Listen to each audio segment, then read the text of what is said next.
I'm here. Where else would I be?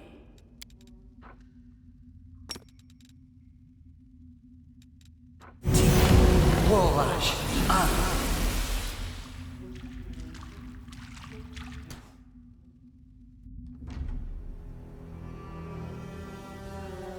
Let me help.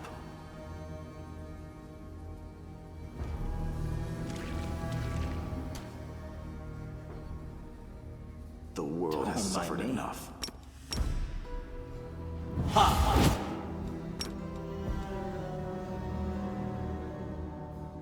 Never a dull moment.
Heads will roll!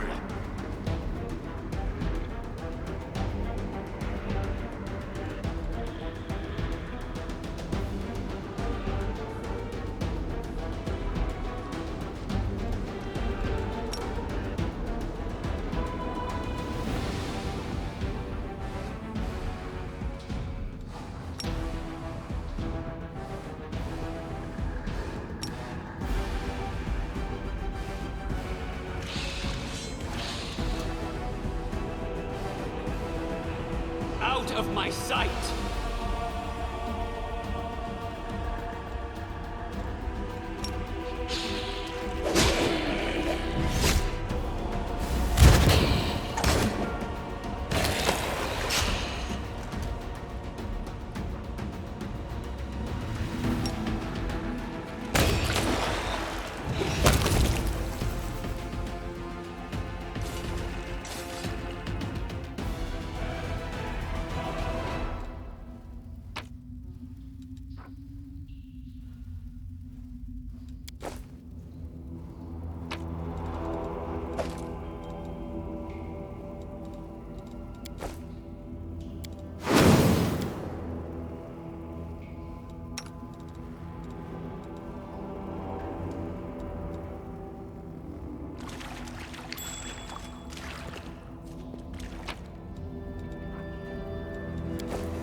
Might be trap, might be treasure.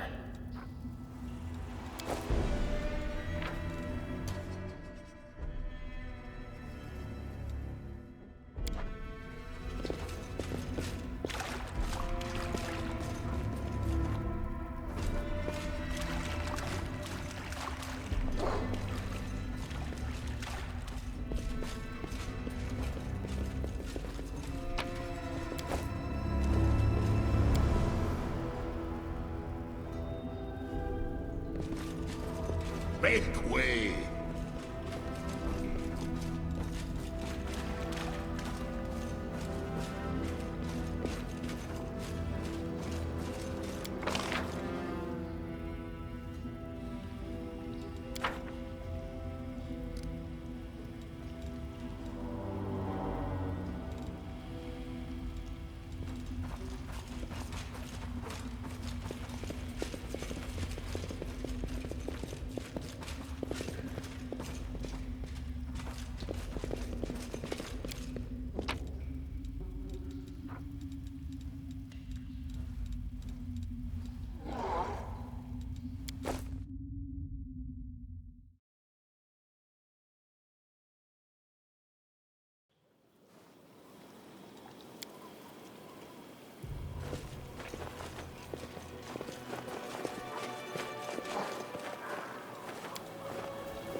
The cultists protected their caravan of valuable supplies to the death, but the Crusaders prevailed. It seems that the demon worshippers plundered the treasures from nearby Sarkorian ruins.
I appreciate privacy.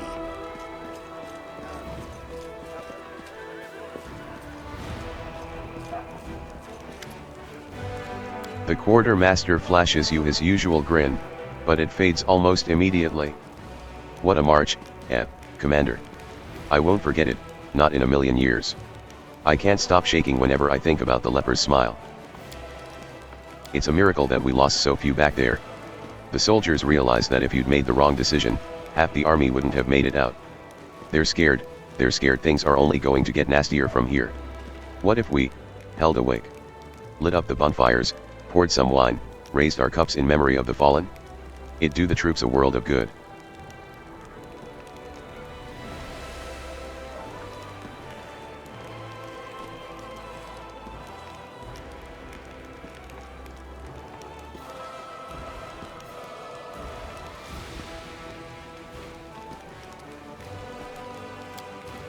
Never, Commander.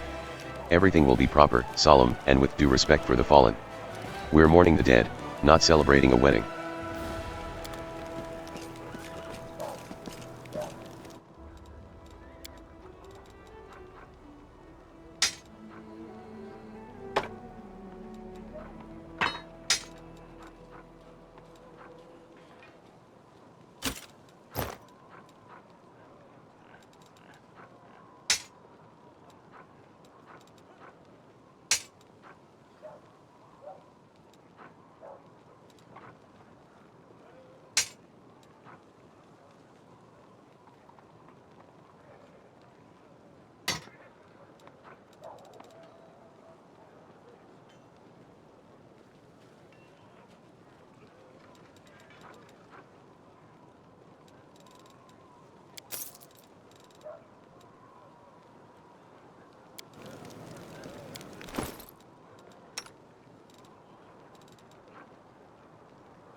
How much longer, I wonder?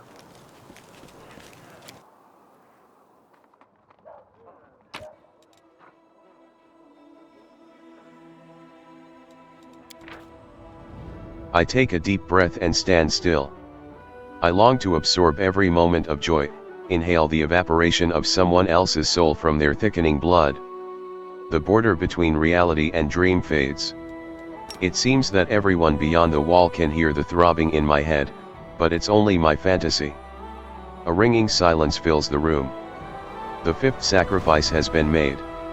My mistress, the most beautiful of goddesses, will be happy. I will take care of everything.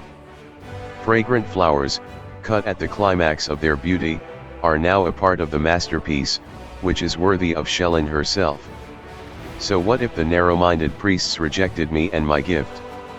I serve the never-fading rose herself, not the worms that bite into her stem and suck at her life-giving juices. It won't be long now before I finish my job. I've already found the material.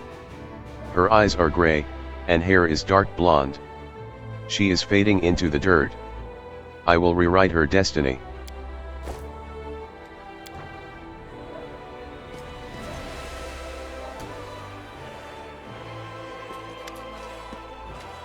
Sociel is painting a cleric and his young acolyte. He skillfully conveys the contrast between wise maturity and fervent youth, while also expressing the deep faith that unites the pair. Sociel notices you and lowers his brush. Commander. Good afternoon, Commander. How can I help you?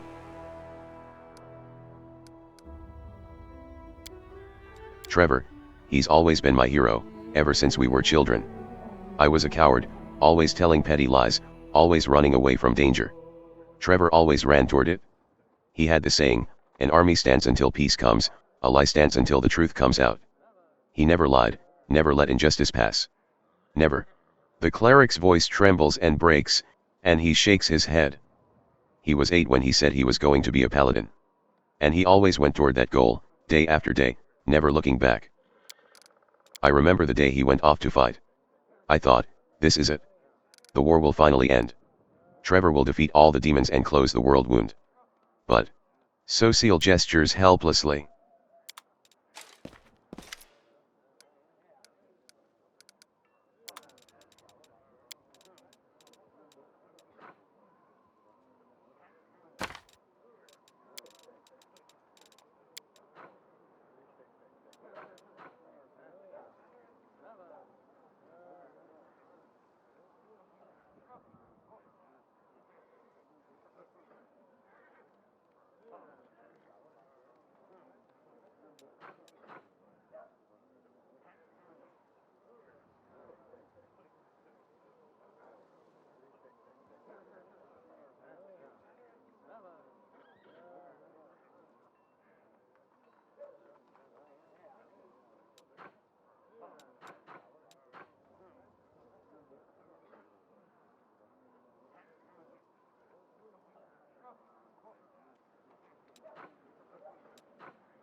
You say the priests of Shaylin revere beauty, but not once have you asked to paint my portrait. Why? I made several attempts, but none of my sketches were satisfactory. There is something in you that eludes my brush.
Magritium Durinos.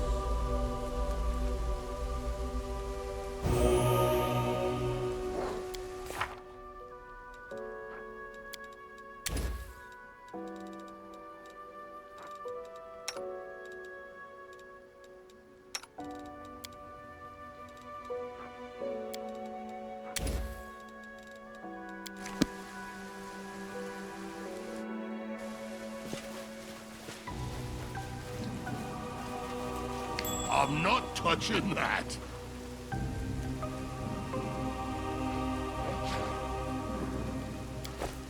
Follow me, or don't.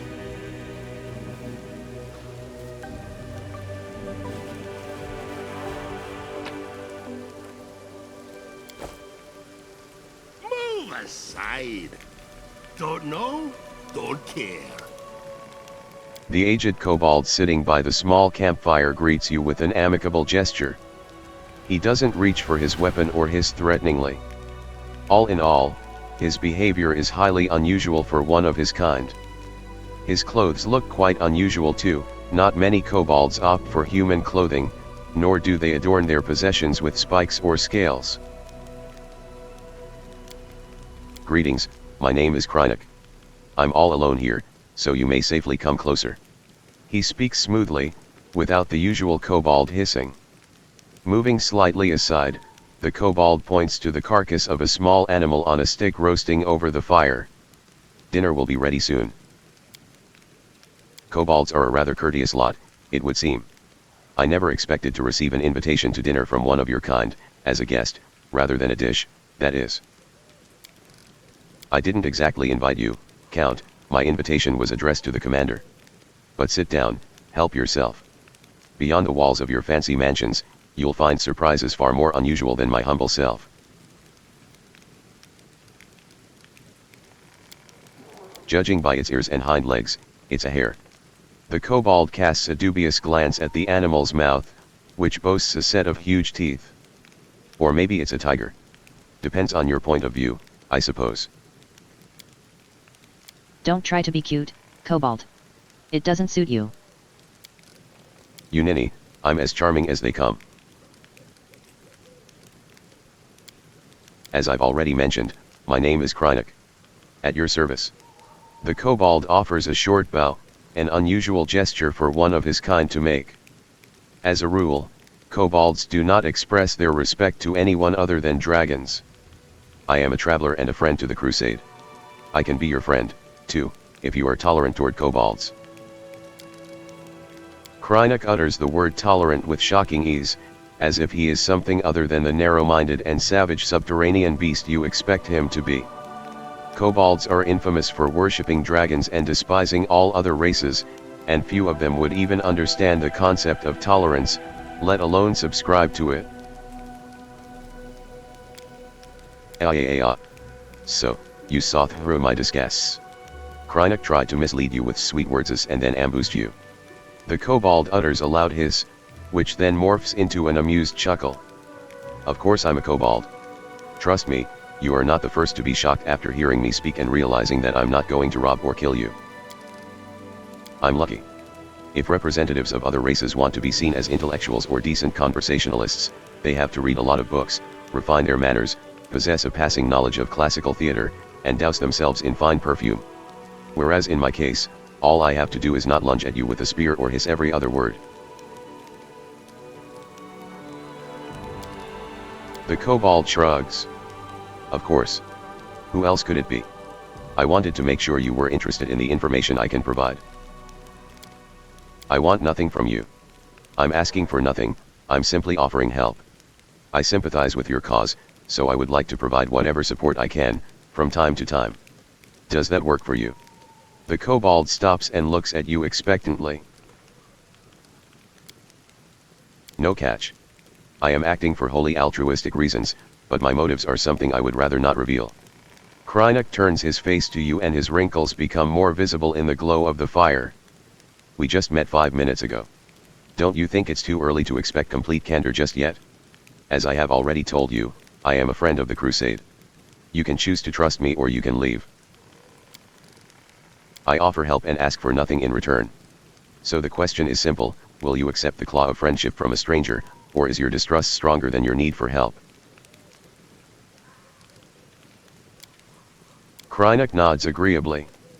Then we have a deal. You won't regret your decision. Just drop by my camp every now and then so we can have a word. Perhaps I'll be able to give you some useful tips.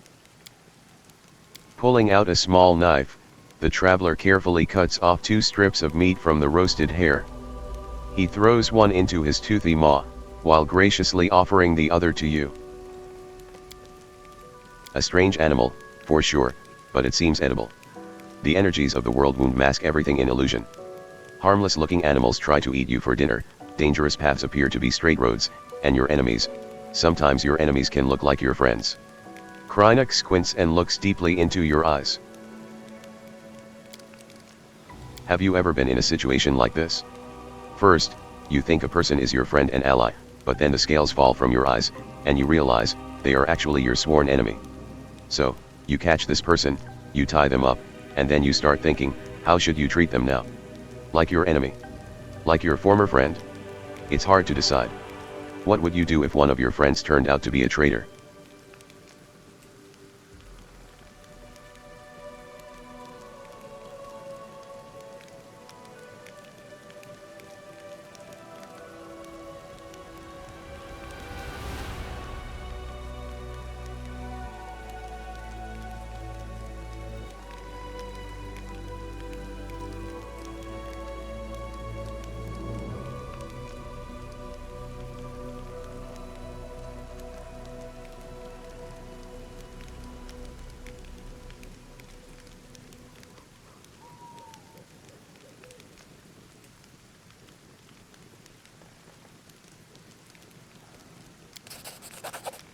The kobold scoffs with disdain. How uncivilized. Fine, let's assume you quench your thirst for revenge. Will it serve any purpose at all? It seems to me that the only benefit you will get from this decision is the satisfaction of your sadistic inclinations. Something in Krynika's voice sounds merciless, like cold steel. If you catch a traitor, grab them and shake them till they spill everything they know. Some need to be tortured, others will crack if you threaten their family, or bribe them with promises of mercy and gold. Wring the traitor dry, like a rag mop, and think about war, not about ethics. At least, that's what smart people write in books. The fervor fades from the kobold's voice, but subtle glints still flicker in his eyes.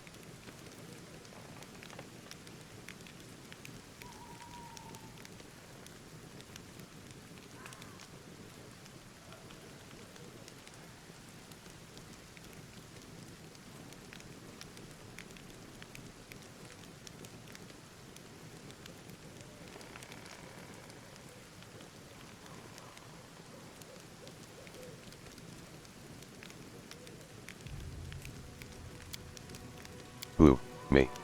Not at all. You say that like you're an expert on kobolds, as if you can intuit our deepest feelings and emotions.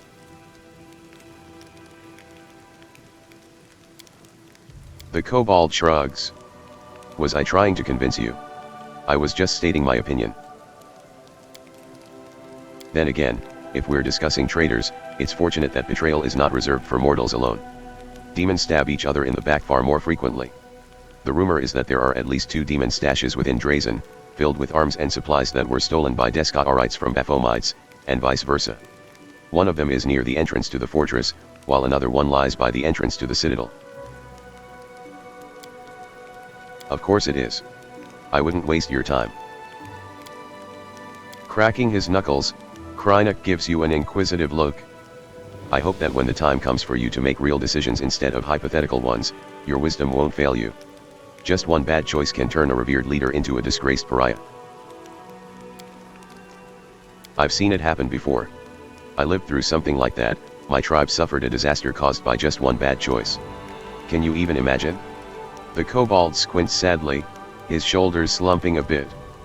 With a sigh, he begins to talk. I don't like telling this story, but it might be useful for you to know it. Perhaps it will serve as a warning. Krynik clears his throat and starts talking in a sonorous voice that reveals his experience as a bard. I was born into the mighty and proud tribe of the Night Ruby. Our caves were vast, our mineshafts were rich in quartz and metals, and our underground lakes were brimming with fish. And, of course, we had plenty of slaves. The Night Ruby was a model of kobold success. It was a tight-knit, greedy, and aggressive tribe that intimidated even a few of the nearby human settlements.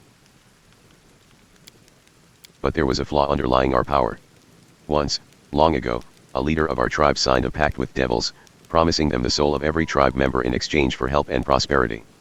Since then, every new All-Watcher had to agree to the pact, and the power of the tribe grew, as did the number of lost souls. It was like that until our leader, Ermac, came to power. She was a principled and proud elder who didn't want to bend a knee to hell. So she refused to sign the pact, and all kinds of calamities befell our tribe. The tribe was attacked by its neighbors, at the devil's instigation.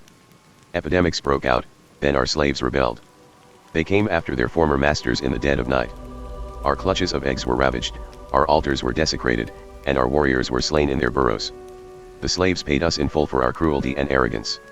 They hunted us, chasing us down through the caves and mineshafts, level by level. When we were finally left alone, we had no idea where we were. All we saw around us was darkness, and lurking in that darkness were bloodthirsty and dangerous predators. After raising his voice dramatically, Krynik suddenly stops. Then he adds with a teasing smile. I think this moment is enough of a cliffhanger to stop here.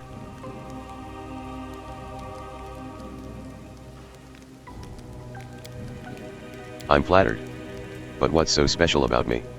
I've never accomplished any feats on the battlefield, I don't know any special crafts, and I don't even belong to an exotic species. I don't have the slightest idea what you find so interesting about me. I'm a traveling bard. And I can already foresee your next question: how does a bard, who also happens to be a kobold, manage to earn a living? All the civilized races of Avistan know that when you encounter a kobold, the best course of action is to smash its skull, trample it with a horse, then burn the remains just in case. Well, the prejudice that, civilized peoples have regarding my kind is quite understandable. Our infamy as robbers and murderers is more than deserved. So, just imagine the spectacle in any tavern when an articulate kobold in decent clothes shows up, offering to share a story or two for a few coins and a mug of ale. I assure you, no matter how big of a deal you are here, if we drop by any tavern in Andorran, all eyes will be on me. I am an exotic oddity. So, you were extirpacting this stupid kobold to praise Stragons and boast about his exploits. Krynik grins mischievously. My life has given me many opportunities to communicate with beings from other races, so I found a common language with them. I just don't like it when the residents of the lower planes get involved in the lives of mortals. I firmly believe that we don't need any advisors to help us handle our own affairs. And we need overlords even less. That's good, because I'm starting to run out of answers.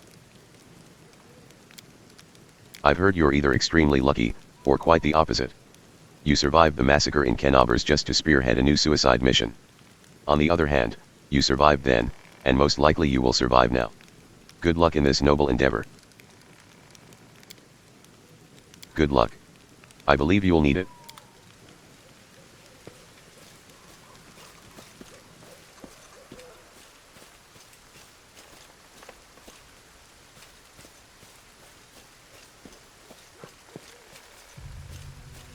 Make way!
Matricium Turinos!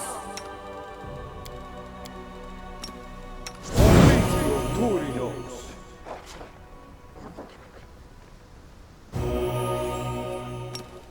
Matricium Turinos.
Deskari slaves fought fearlessly and relentlessly, like insects swarming around a flame without any awareness of what they were doing. When the last of the demons had fallen in battle, the Crusaders could finally take in what exactly they had been fighting for. For many years these old salt mines had provided the local alchemists with their most valuable ingredients, and now they would do so again.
The dretches hitched to overloaded carriages had no chance of escaping, and their masters preferred death over giving up their cargo without a fight.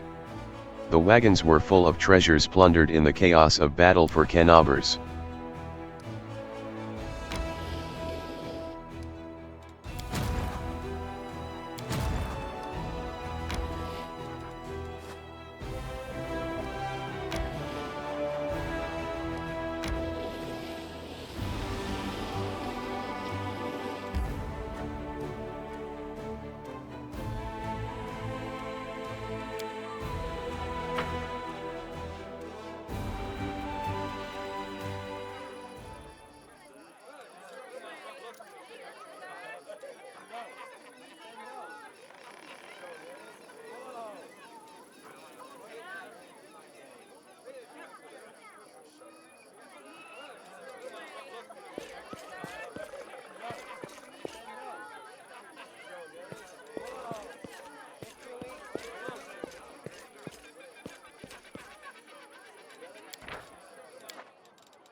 My not so numerous, but nonetheless dearest guests.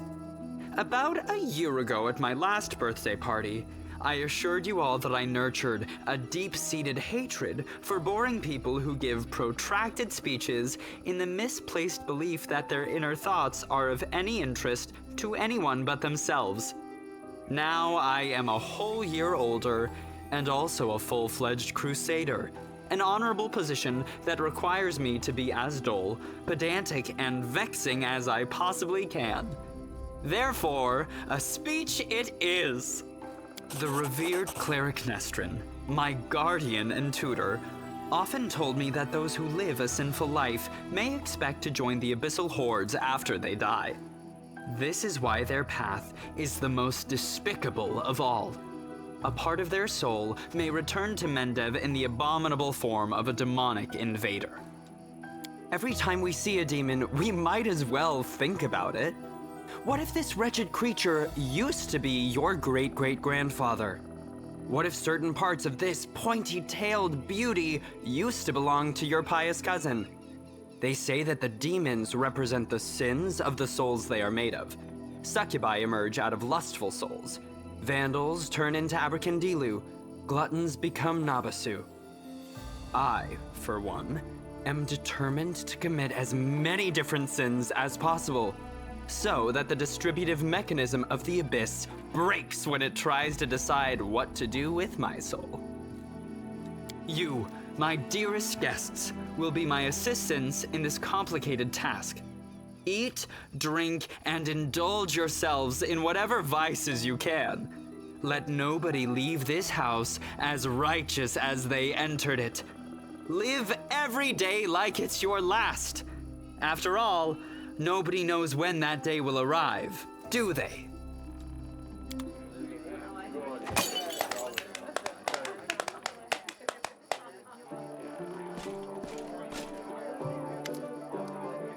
How interesting. Inquisitor WotR whispers in your ear from behind.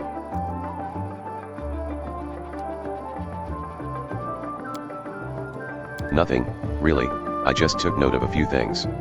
I attempted to find out whether anything unusual or mysterious has happened to the Count over the last 10 years.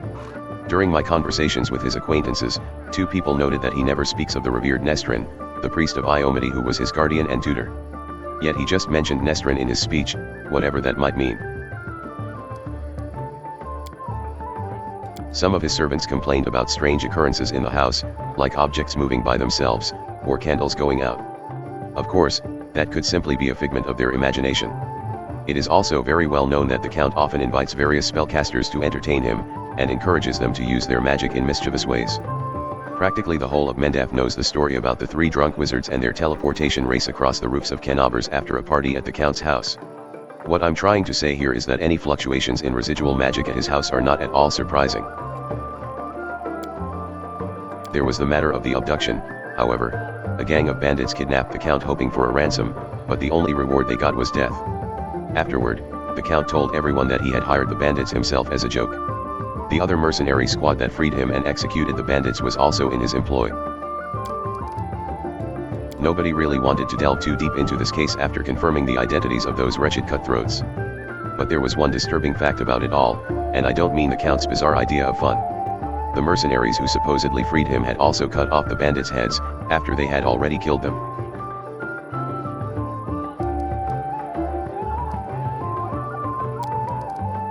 What? That is an alarming coincidence. Now we have another reason to conduct an investigation. It is crucial that we find out what exactly happened at that tragic feast. Yes. Perhaps I wouldn't have even noticed this detail had I not visited Heaven's Edge right after the tragic incident. I remember that we also found several headless bodies, both of guests and demons. We thought they had been decapitated during the fight. Now that's the hardest part. I need to dive deep into the past of this place, which requires casting several different spells over some time. It would be very convenient for me if nobody interrupted the process, especially the Count himself. I don't think he remembers my face, but a suspicious stranger casting unknown spells might attract his attention. All in all, what I want you to do is to distract the master of the house. Right now he is playing host in the very place I'd like to start with. I don't know. Maybe your companions can assist you somehow. Or you can take a look around, perhaps there's something that can help us. Good luck. Come back to me when the Count leaves. I will tell you everything I managed to find out and maybe even show you something.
How much longer, I wonder?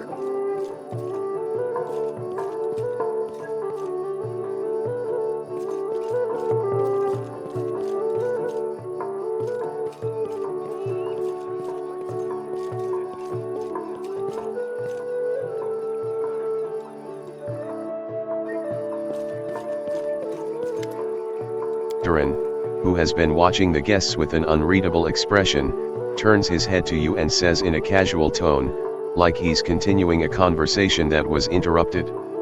I have always considered myself an aesthete, not a hero. When doomsday comes, I thought, I'd pour myself a glass of 100-year-old wine, sit in the front row, and just watch the world burn. Playing the violin was also an option. Now I'll be damned if I know how I ended up in the Fifth Crusade.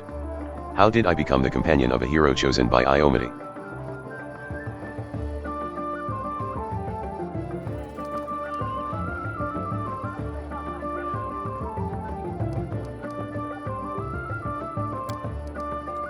Durin snorts and averts his eyes for a moment. Oh, do go on.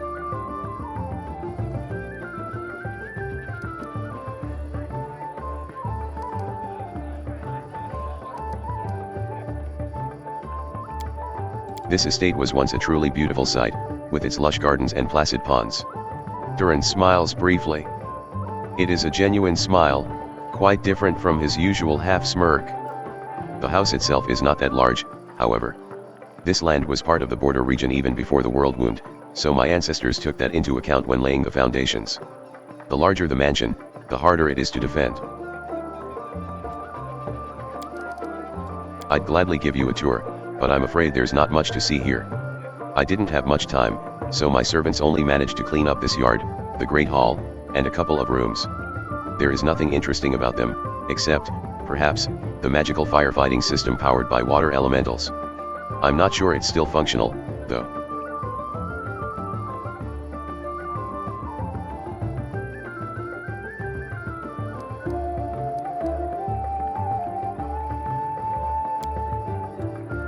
Durin freezes. What an odd feeling. It's like I had been lying under the sun in a spectacular meadow in full bloom, and then you barge in to pour a bucket of ice-cold water all over me. Is this how you treat people who invite you to their celebrations? No, you don't have to answer. I could come up with a polite excuse, but I'd rather match your courteous manners and put it bluntly, I do not wish to continue this conversation. Thank you for ruining my mood. I shall retire to my chambers for a time. The Count gives you a pointedly formal bow and leaves.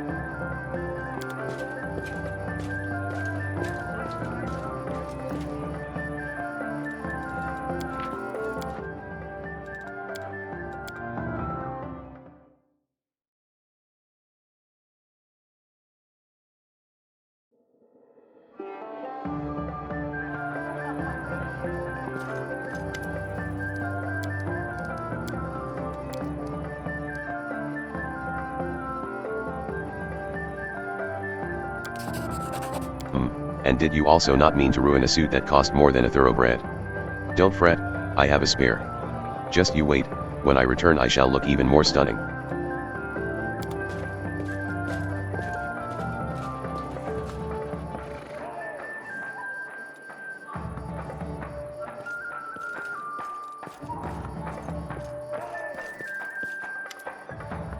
I see that you did your part, Commander. Thank you. Now get ready to watch and listen closely. I will unravel the past of this place and try to show you whatever I find.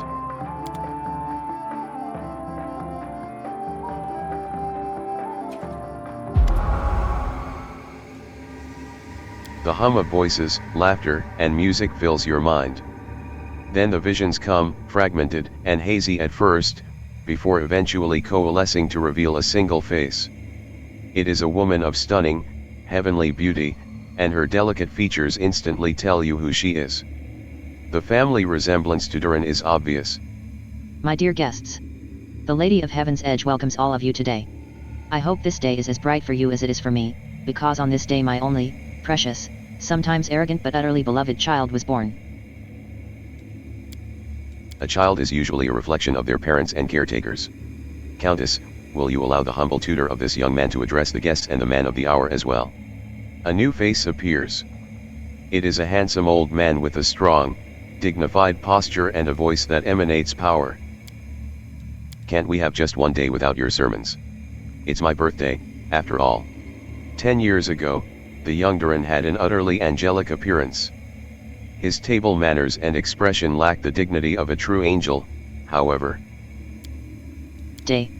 I'm sure the revered Nestrin only wanted to hug you and offer you his best wishes on your birthday. Wait, what? What's that noise?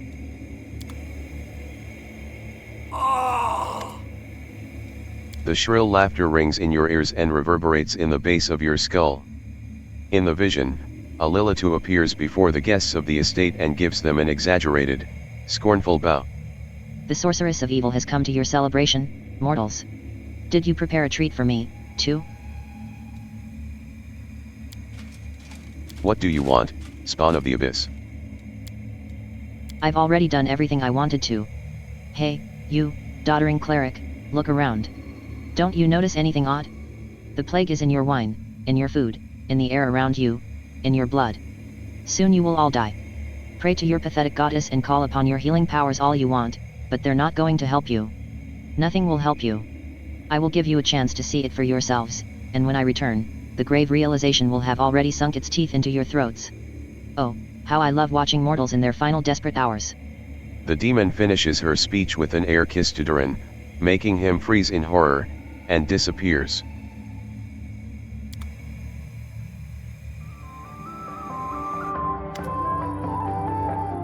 WotR shakes his head and slowly exhales, rubbing his temples. The first appearance of the disease and the Lilitug, one of the many sisters of the accursed Minago. So far everything I've seen matches the official version of events. I can't say for certain, but I believe there was nothing he could have done. Magical diseases are already difficult enough to cure, and this plague struck very fast indeed. Now we must find out what happened next. Countess Elena Arendae was Durin's mother and one of the most beautiful women in the history of Mendef. She was an Eosimar, just like her son. The old man is the esteemed cleric Nestrin, our count's guardian and tutor. He was well known for his unfaltering faith and iron will. I was only passing acquaintances with him, so I can't tell you anything more than that. I didn't recognize the others, but Durin told me that the first victims of the disease were his second cousin and the cousin's wife, hailing from the eastern border. I can sense the aftershocks of a very strong outburst of emotions and memories somewhere in the west wing of the house. Something must have happened in one of the rooms, so please check if anyone is in there and distract them if need be.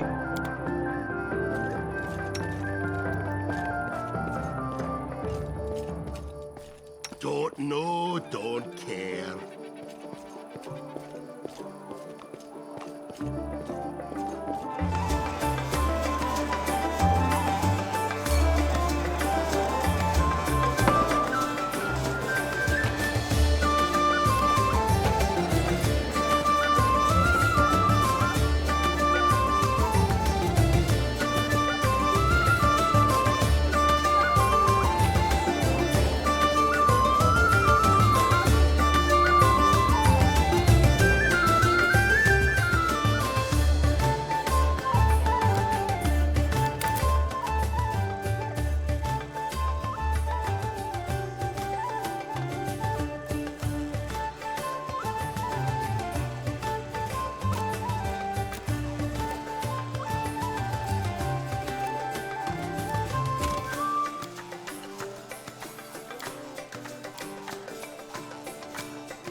I'm not touching that.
The door flung open. The three chaps sharing adventure stories fell silent. "Hail, friend," said the visitor in a deep voice. "Have you got a room for me, master?" The bored half-elf behind the counter peered into the visitor's face and whistled. "Blimey! If it isn't Grigas Jeffs. Hail, friend. Let me give you a room, your gold is no good here." "No, I'll pay for it in full. That's what the society is for. Helping and sharing." Grigas nods at the three chaps. "So there's my replacement, have you held the confirmation yet?" "We've got one last trial to go." The youngest blurted out and popped up from his chair. "It's such an honor. I've read all the chronicles. All about your adventures. I heard you joined the Decemvirate, Grigas," another uttered. "Oh, did you? You should cut off your ears then, they deceive you. Am I wearing a mask? You ain't. Good for you. A Pathfinder with no eyes is no good. I'm not interested in politics. I'm interested in seeking. So, are you going to pour me beer? And I'll tell you a couple of tales."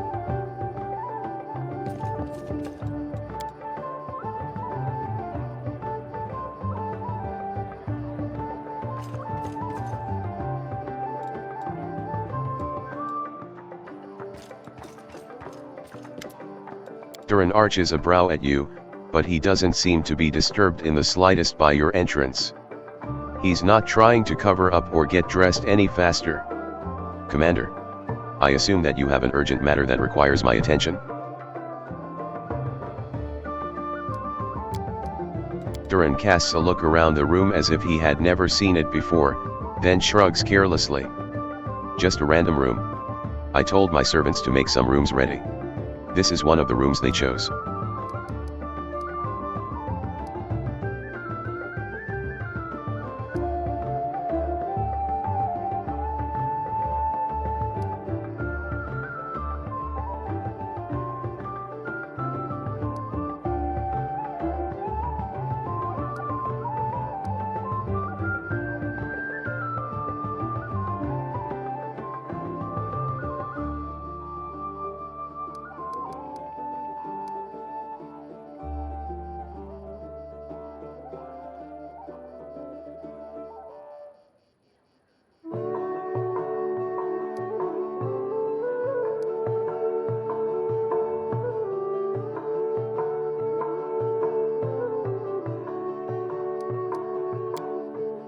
Is this a game to you? To utterly ruin my party? Should I canvass my own opinion on the crusade as well, then?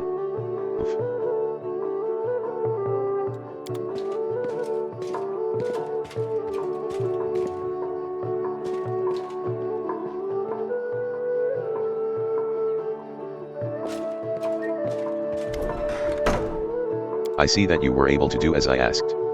Prepare yourself. This vision might be rather difficult to watch.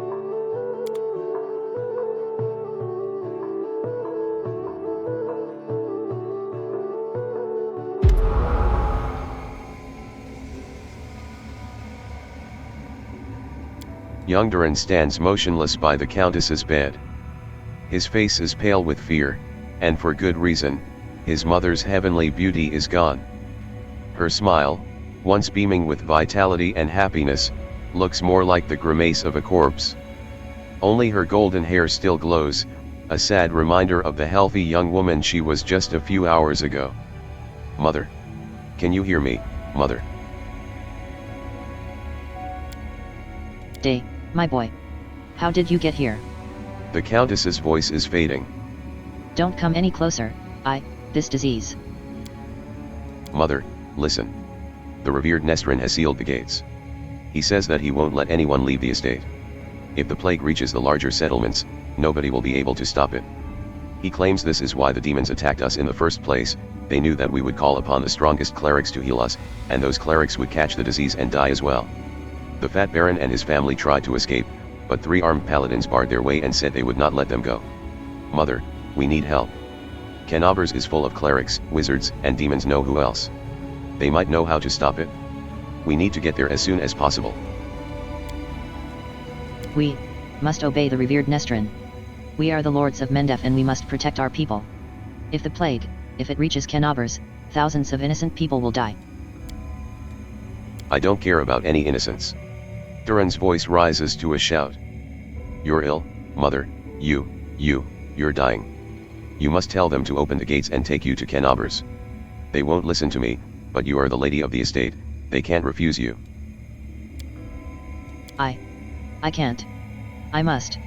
Please leave, my dearest. Don't lose hope, you can still. A convulsion overtakes the Countess's body. Her last words are swallowed by a long, guttural groan. WotR wearily rubs his temples, but his face is unreadable. Now I have an answer to one of my many questions. Nobody went to Canavers in search of help, because the revered Nestrin didn't let them. He valued the safety of the city more than the lives of his flock at the estate. What a difficult choice it must have been.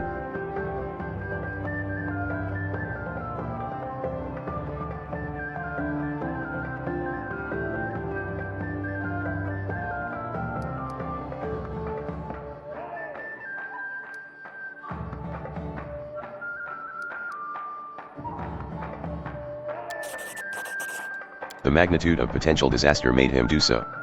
Or perhaps it was a matter of his dignity. No one wants to be responsible for wiping out an entire city. WotR rubs his chin thoughtfully. I have never been in the revered Nestrin's position, but I know the price of difficult decisions. Especially those that you have to make quickly. I have no right to judge him. But we must continue our investigation. The next site I'd like to examine is the Great Hall. That is where we found the remains of Nestrin and the demons. I assume that he killed them in a confrontation, but we must make sure of that. Please help me clear the area so that I can study it.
There is a feverish gleam to Duran's eyes, owing to either tipsiness or some overabundance of emotion. Oh there, Oxifog Meteor Stalker. You can find your report somewhere on the floor around here. I gave it my best, so do read it carefully. How are you enjoying my party? Are you having a good time?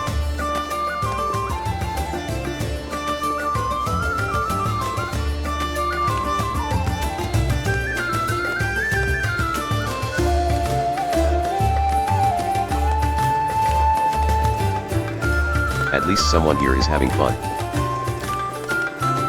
Fine, let's change the subject. I thought the unique ambience of Heaven's Edge and the fact that we're on the very border with the world wound would make this celebration special. I thought the past would resurface and make itself known. Duran smirks bitterly. Well, it seems even ghosts don't wish to attend my parties anymore. What can we do to liven up the evening?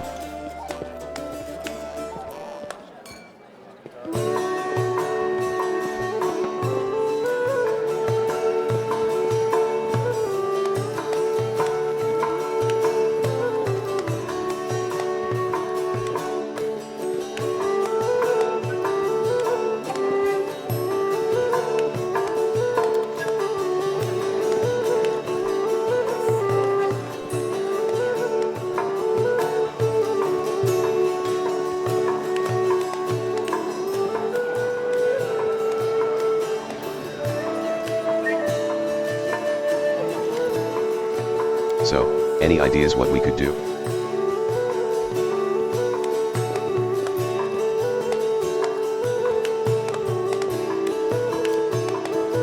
Ah yes, the tried and trusted method for salvaging a dull party. For salvaging anything, actually. I am ready, but who's my competition? What's this? The commander himself, the hero of Kenavers, the chosen one is challenging me to a drinking contest? I'm in. Let's drink until one of us falls unconscious or begs for mercy.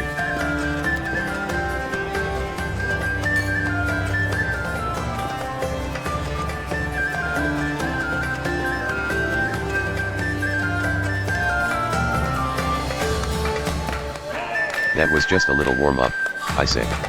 Up for more?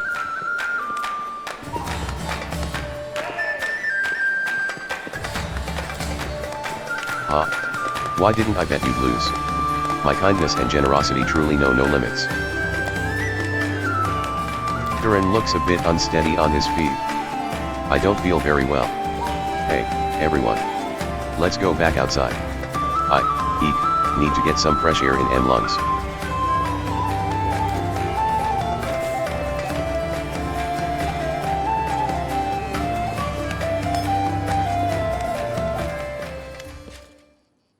Here we are again, Commander.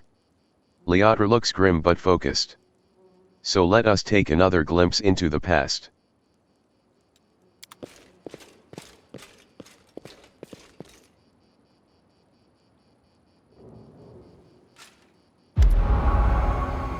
A ripple of laughter flows through the hall.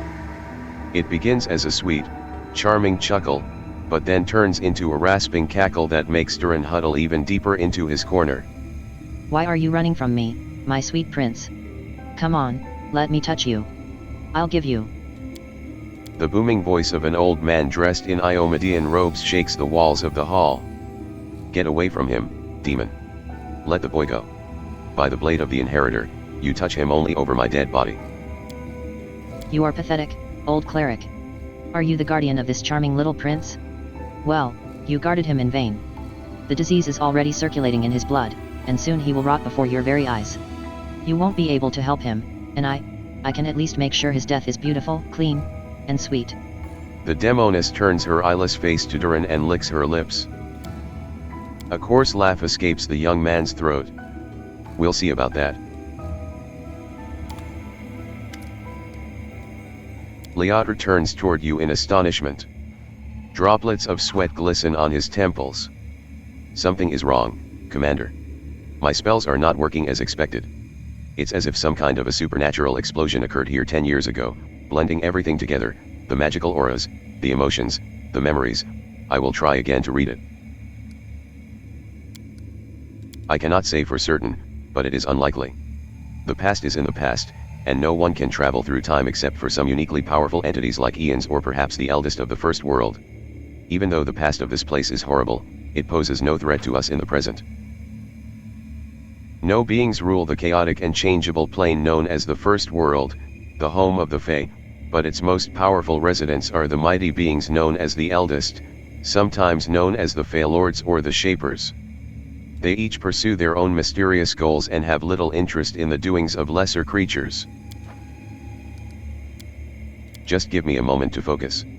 I will try to channel my visions and feelings to you as accurately as possible. Duran, my boy. What is going on? WotR's muscular shoulders suddenly begin to shake. The vision he is channeling does not change, but you feel something enormous and chilling silently infiltrate the reality around you. The presence of this nameless being becomes almost palpable. Some alien entity is talking to him. Hurry, old cleric, stop him right now. Do you really want to see what happens when? Save me. Can you save me? The presence thickens into something more tangible. The entity is silent, but you feel your blood pulsing in your temples, and each beat brings a new image, or rather, a new notion. Help brings a feeling of relief and safety. Exchange makes the pulse stronger, more demanding. Gate and secret come immediately after. The images become heavier, almost visible. Secret. Keep the secret. Otherwise, death. Death. Death. Death. The gruesome images whirl through your mind, filling it with pain and fear, and then it all starts again. Hell. Exchange. Secret. Death. Nestrin stretches out his shaking hand, suddenly looking like a doddering old man instead of a mighty cleric imbued with holy power. Duran, wait. The thing you're about to let loose is even worse than these demons. Duran's body is quivering like a taut bowstring. His eyes dart from the cleric to the demoness, who is frantically casting protective spells. Demons, saints, I'm so fed up with all of you. Burn.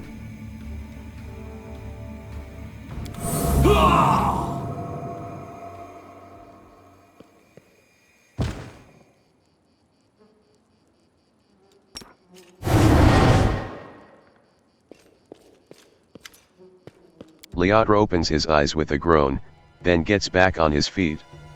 His legs are wobbly, his eyebrow is cut, but he seems not to notice. Sincere sorrow is written on his face, as well as a strong hint of horror. What a misfortune. No, what a disaster. Everything is far worse than I imagined.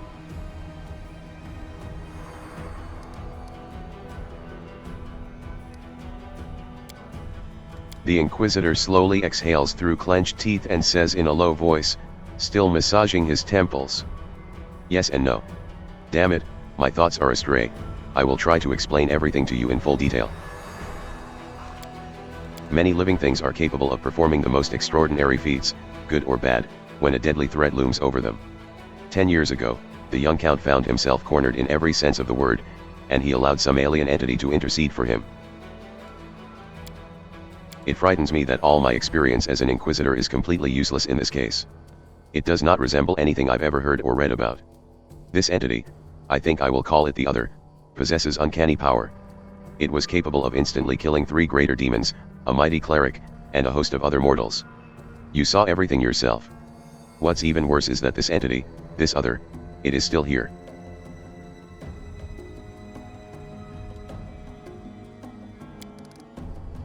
WotR takes a long pause, his gaze is drawn to the chamber where all the guests are laughing and dancing.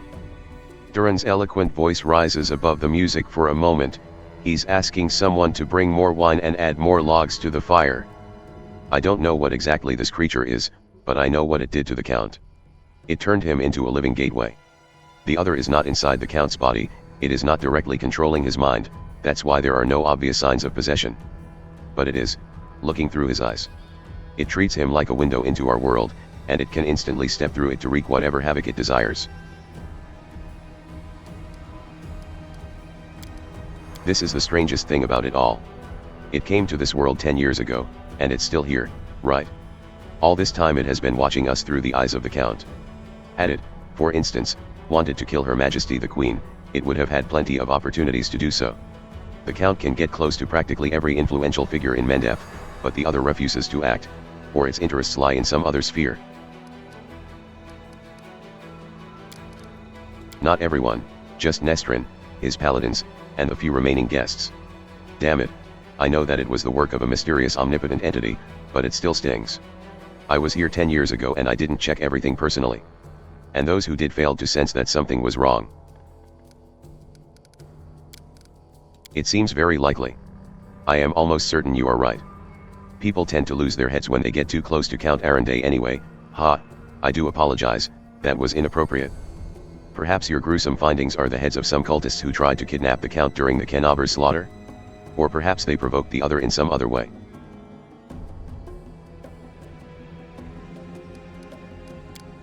Yes.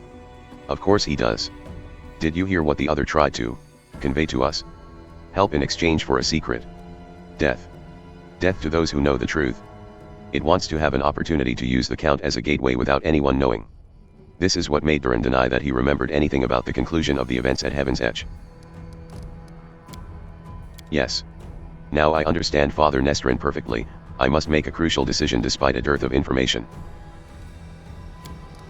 The Inquisitor falls silent for a while. Then he looks you right in the eye. Commander. First and foremost, I must apologize to you. Second, I must ask you to keep the secret. I apologize for dragging you into this mess. You see, the other, an entity of immense power, stated very clearly that it would kill anyone who found out the truth, anyone who knows that the Count is actually its living gateway. I suppose the secret is currently known to 3 people on Galarian, you, me, and Count Durin. And that means... WotR gives you a crooked smirk and shrugs.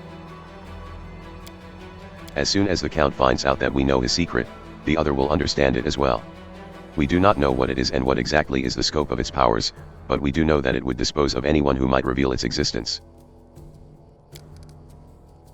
I've made a decision. WotR says gravely.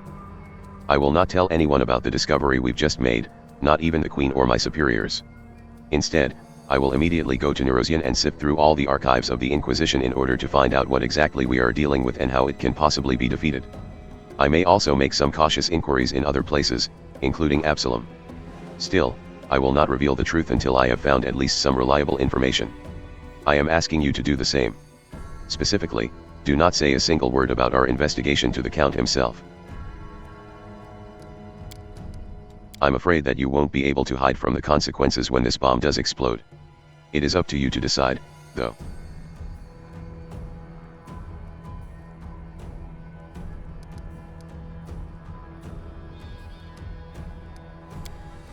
WotR lets out a sigh of relief.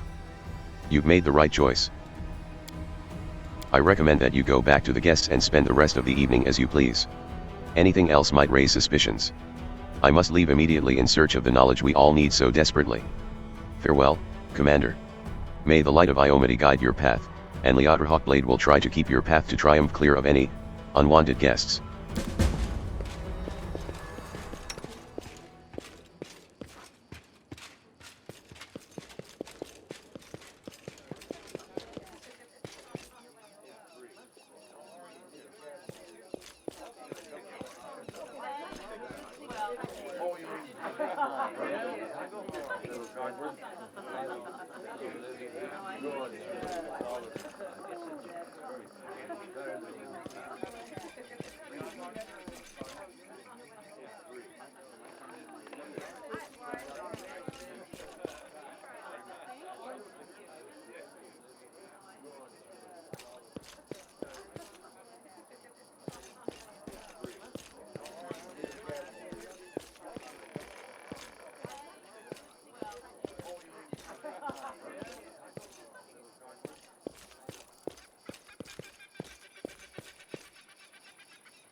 Move aside.